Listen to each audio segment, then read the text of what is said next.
Graça e paz. Este é o nosso canal Cristo em Vós. E eu quero, nesse vídeo, falar com você sobre templo ou igreja. Templo ou igreja? Será preferível a palavra templo? Ou será preferível a palavra igreja? Templo ou igreja? Será preferível a palavra templo ou será preferível a palavra igreja? A palavra templo vem do latim templo e significava um espaço circunscrito, um espaço delimitado, um espaço traçado no ar pelo bastão do álgure como campo de observação à vista dos auspícios. Essa é uma definição em um dicionário do que é a palavra templo. Na teologia, a palavra templo está intimamente ligada ao Antigo Testamento, que mantinha a antiga ideia de um local de culto reservado para determinada divindade, onde esta ouve os seus fiéis e manifesta a sua presença. Esta ideia está bem patente em várias passagens veterotestamentárias, ou seja, no Velho Testamento, que relacionavam o Deus de Israel com determinado local. Vou lhe dar dois exemplos. O primeiro exemplo está em Gênesis, no capítulo 12, versículo 6 e versículo 8, que chegando Abraão a Siquém, ele fez uma coluna de pedra, um altar de pedra, e ali ofereceu um sacrifício. Movendo de um lugar para o outro, saindo de Siquém, chegando ao Mamre, lá em Gênesis capítulo 3, versículo 13, capítulo 13, versículo 18, ele faz o mesmo processo. Erige uma coluna, molha de azeite e ali oferece um sacrifício. Mas a maior ênfase está em Jerusalém, onde os judeus construíram o seu templo. A palavra templo, ela vem do latim templo e significava um espaço circunscrito delimitado, um espaço traçado no ar pelo bastão de um álgure, como campo de observação à vista dos auspícios. Na teologia, a palavra templo está intimamente ligada ao Antigo Testamento, que mantinha a antiga ideia de um local de culto reservado para determinada divindade, onde esta ouve os seus fiéis e manifesta a sua presença. Esta ideia está bem patente em várias passagens veterotestamentárias, que relacionavam o Deus de Israel com determinado local. Como, por exemplo, que eu vou lhe dar agora, Siquém, no capítulo 12, versículo 6 e versículo 8. Quando Abraão chega naquele lugar, ele levanta uma coluna, constrói uma coluna de pedras e oferece um sacrifício, adorando a Deus ali naquele lugar. Ou seja, marcando aquele local. Lá em Gênesis 13, versículo 16, já uma outra cidade, já Abraão movido de uma cidade para outra, quando ele mudou de uma cidade para outra, no Mamre, ali ele faz o mesmo processo, erige uma coluna e oferece um sacrifício ali. Mas a maior ênfase está em Jerusalém, onde os judeus construíram o seu primeiro templo. O primeiro templo. Por séculos, o tabernáculo serviu aos israelitas como um local portátil.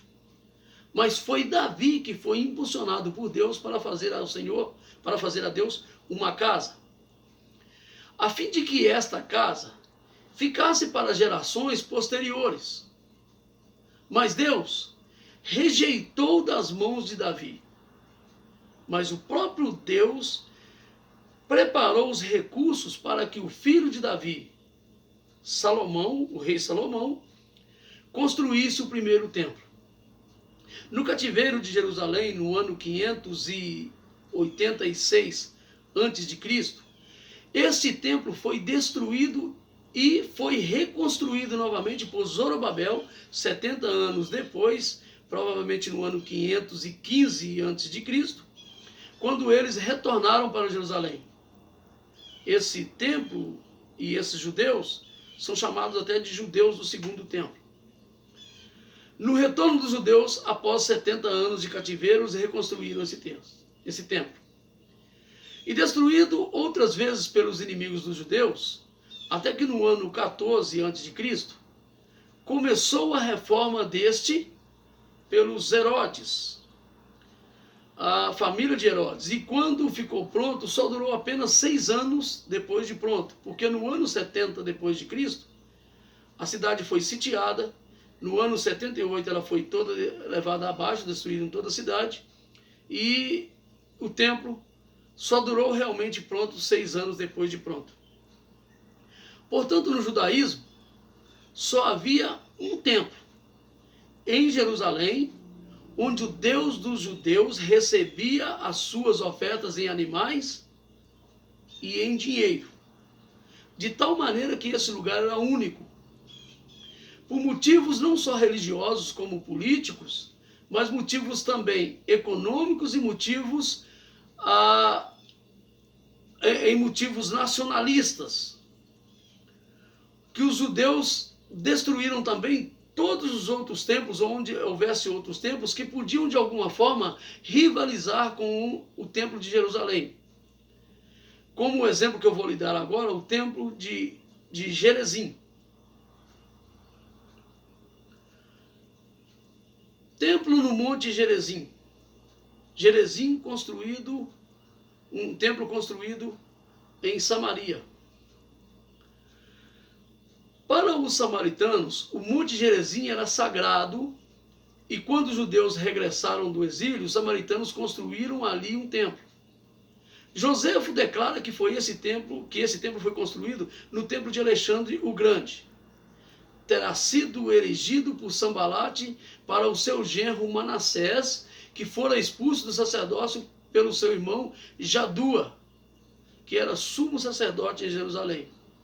Veja bem, Jadua era sumo sacerdote em Jerusalém, e ele expulsou Manassés, o seu irmão, mas o seu sogro Sambalate construiu um templo justamente para esse Manassés ser um sacerdote.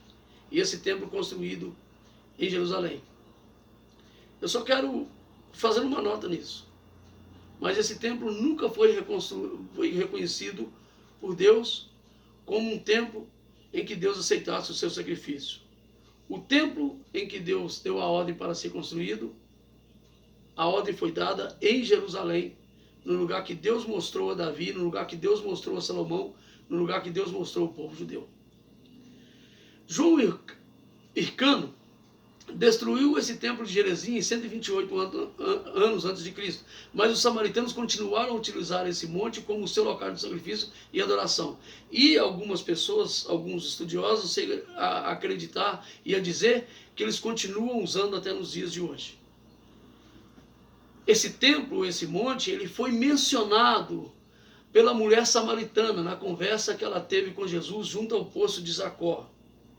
Lá no capítulo 4, versículo de número 20, ela disse assim para o Senhor: então diga-me, por que os judeus insistem que Jerusalém é o único lugar de adoração, enquanto nós, os samaritanos, afirmamos que é aqui, no Monte Gerezim, onde nossos antepassados adoraram?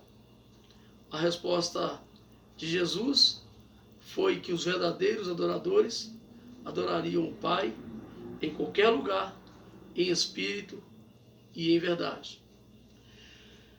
Eu penso que a palavra templo tem uma semântica pouco simpática, não só por ser um termo ligado ao judaísmo, como também ao paganismo.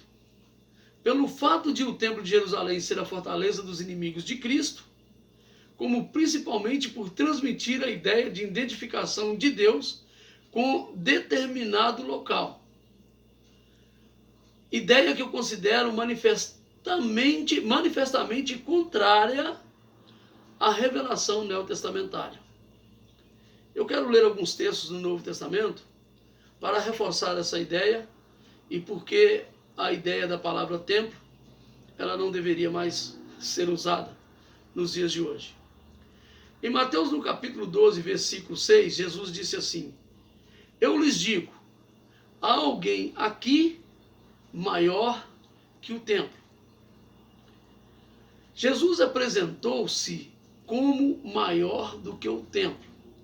E ele estava se referindo ao templo de Salomão, reconstruído por Herodes. Nas outras passagens do Novo Testamento, onde aparece essa palavra, a palavra templo, nós vamos compreender em que sentido essa palavra é usada.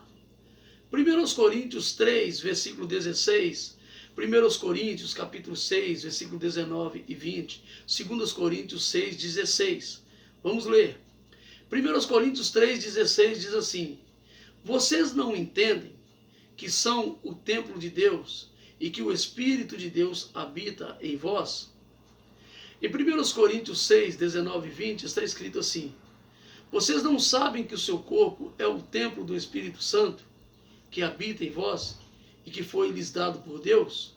Vocês não pertencem a si mesmos, pois foram comprados por alto preço. Portanto, honrem a Deus com seu corpo. Assim como em 2 Coríntios 6,16, que diz assim: e que união pode haver entre o templo de Deus e os ídolos? Pois somos o templo do Deus vivo, como ele próprio disse: habitarei e andarei no meio deles, serei o seu Deus e eles serão o meu povo. Paulo, ele considera os nossos corpos como o templo do Espírito Santo. Vamos envolver um pouco agora com o contexto histórico. O contexto histórico. Se nos lembrarmos de que nesse contexto histórico a palavra templo, de uma maneira geral, era o local onde determinado Deus residia com os seus adoradores, qual seria a mensagem que Paulo queria nos transmitir e qual seria a mensagem que ele quis nos transmitir? Eu quero ler com vocês novamente um outro texto bíblico que está registrado em Atos 17, versículo 22 até o versículo de número 25. Então Paulo se levantou diante do conselho e assim se dirigiu aos seus membros: homens de Atenas, vejo que em todos os aspectos são muito religiosos, pois enquanto andava pela cidade, reparei em seus diversos altares, um deles trazia a seguinte inscrição: ao Deus desconhecido. Esse Deus que vocês adoram sem conhecer é exatamente aquele de que eles falam. Ele é o Deus que fez o mundo e tudo que nele há, uma vez que é o Senhor dos céus e da terra. Não habita em templos feitos por homens, e não é servido por mãos humanas, pois não necessita de coisa alguma. Ele, Deus, mesmo dá vida e fôlego a tudo, e supre cada necessidade. Está em Atos capítulo 17, versículo 22. Lembrando que todos os textos que nós citamos é da Nova Versão Transformadora, uma versão mais simplificada para você compreender os textos bíblicos. Significa certamente que, para estar mais próximo de Deus o Pai, são nulas e de nenhum efeito qualquer peregrinação ao lugar santo. Portanto, quer se trate de uma peregrinação católica a Roma, a Fátima, ou a Aparecida do Norte, ou qualquer peregrinação evangélica a Jerusalém, não terá qualquer valor para encontrar Deus o Pai, embora possa ter interesse didático ou histórico. Pois para contactar com o Pai, só há um local privilegiado onde o podemos encontrar, que também não é na igreja, seja ela evangélica ou católica, mas somente no seu templo particular, no íntimo do nosso ser. Porque isso significa que o Espírito Santo, ele se manifesta diretamente a todo crente. E a Trindade, Pai, Filho e Espírito Santo, habita nesse crente, porque Jesus nos disse que ele viria para nós e em nós ele faria morada. Pois Deus não pode ser aprisionado pelas nossas organizações ou pela nossa arquitetura religiosa. Nós podemos ler em Mateus capítulo 6, versículo 6, muito fácil até de memorizar, 6. Tu, porém, quando orares, diz o Senhor, ensinando sobre a oração. Tu, porém, quando orares, entra no teu quarto e, fechando a tua porta, ora ao teu Pai em secreto, que está no céu. E o teu Pai, que te vê em secreto, te recompensará. Tu, porém, quando orares, entra no teu quarto, fechando a tua porta, ora ao teu Pai que está lá. Vou mudar a palavra secreto para segredo. No segredo. E o teu Pai que vê você no segredo, te recompensará. Assim, chamar de templo os nossos locais de reunião é nada mais, nada menos do que um retrocesso à mentalidade do Antigo Testamento. E é também uma falta de compreensão da mensagem do Mestre Jesus. Afinal, sabe o que eu acho interessante? É que o próprio povo, nosso povo, o povo cristão, eles têm razão quando eles vão comentar sobre a igreja e diz assim, a igreja da rua tal. Porque o templo somos nós. Porque somos morada do Deus vivo.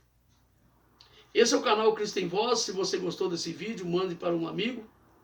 E continue conosco, porque vamos postar mais materiais. Que Deus em Cristo vos abençoe, em nome de Jesus.